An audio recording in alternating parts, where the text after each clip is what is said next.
NCP নেতা সার্জিস আলম বলেছেন, শাপলা রাজনৈতিক দলের প্রতীক না হতে পারলে ধানের শীষও পারবে না। বিএনপির প্রতীক ঝুঁকির মধ্যে পড়ে গেল কিনা? ধন্যবাদ আপনাকে। আমি শুভেচ্ছা জানাচ্ছি আমার সম্মানিত সহ আলোচকদের এবং যারা আমাদের শুনছেন তাদেরকে।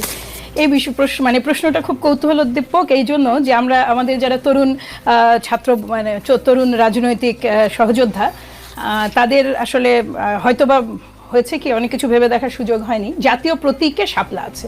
আমি যদি একটু এক্সপ্লেন করি, আমি যতটুকু জানি, জাতীয় প্রতীকে শাপলা আছে, ভাসমান ঢেউ আছে, ধানের শীষ আছে, পাট আছে, পাট পাতা আছে এবং আছে স্টার।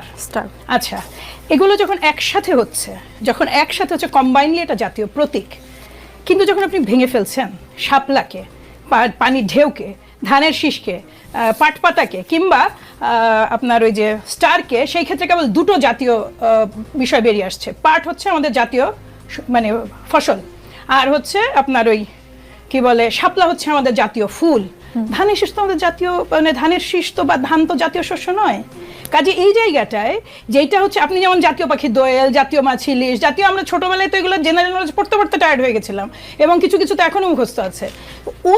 ওই বাস্তবতায় শাপলা হচ্ছে জাতীয় প্রতীক, ফুল হচ্ছে জাতীয় ফুল। ওইটা সেই হিসেবে যদি আমরা পাটের শীষ থাকতো আমাদের নির্বাচনী প্রতীক, তাইলে তো অবশ্যই ঝুঁকির মধ্যে পড়তো, যেহেতু পাট পাতা আছে। আপনার তো আছে জাতীয় প্রতীকে আছে, কিন্তু ধানের শীষ জাতীয় শস্য নয় আমাদের। আচ্ছা, আপনি বলছেন দুটো কমন হয়ে যাওয়াতে জাতীয় প্রতীকে আপনি যখন এলিমেন্ট গুলোকে আলাদা করবেন, আপনার পানির ঢেউ, কেউ যদি ঢেউ নেন, ভাসমান ঢেউ যদি প্রতীকে কখনো আসে, ওটা তো আমাদের কোনো কিছুই না। তার মানে জাতীয় কোনো কিছু নয়। কাঁঠাল যদি জাতীয় প্রতীকে থাকতো তাহলে কাঁঠাল প্রতীক হতে পারতো না। বিষয়টা ওইভাবে ব্যাখ্যা আমার কাছে সেটাই মনে হয়। হ্যাঁ, এখন কাঁঠাল আছে কিনা জাতীয় নির্বাচনে ওটা আমি জানি না। কাঁঠাল প্রতীকটা আছে কিনা, ওটা কিন্তু জাতীয় ফল আমাদের।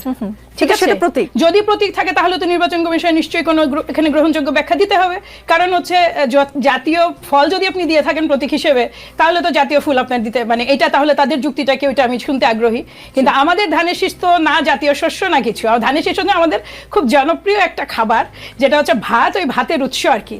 এবং ধানের শীষ বেছে নেওয়ার কারণই হচ্ছে যে বাংলাদেশের জনমানুষের যেটা প্রধান খাদ্য, যে বেসিক ফুড আর কি, সেই হিসেবে ধানের